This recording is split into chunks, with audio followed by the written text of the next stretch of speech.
بسم اللہ الرحمن الرحیم۔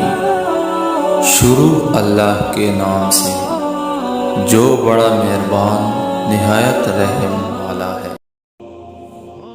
رسول اللہ صلی اللہ علیہ وآلہ وسلم نے ارشاد فرمایا، فرض نماز کے بعد سب سے افضل نماز آدھی رات یعنی تہجد کی نماز ہے، اور رمضان کے مہینے کے بعد سب سے افضل روزے اللہ کے مہینے محرم کے روزے ہیں۔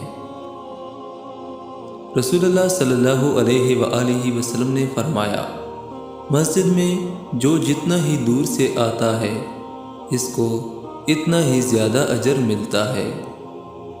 رسول اللہ صلی اللہ علیہ وآلہ وسلم نے فرمایا، تم میں سے کسی کی جنت میں کم از کم جگہ یہ ہوگی کہ اللہ تعالیٰ اس سے فرمائے گا تمنا کر، تو وہ تمنا کرے گا، پھر تمنا کرے گا، اللہ اس سے پوچھے گا کیا تم تمنا کر چکے؟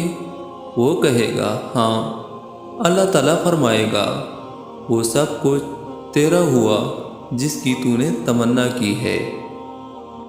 رسول اللہ صلی اللہ علیہ وآلہ وسلم نے فرمایا، جب اللہ تعالیٰ مخلوق کو پیدا کر چکا تو اپنی کتاب لوح محفوظ میں جو اس کے پاس عرش پر موجود ہے اس نے لکھا کہ میری رحمت میرے غصے پر غالب ہے۔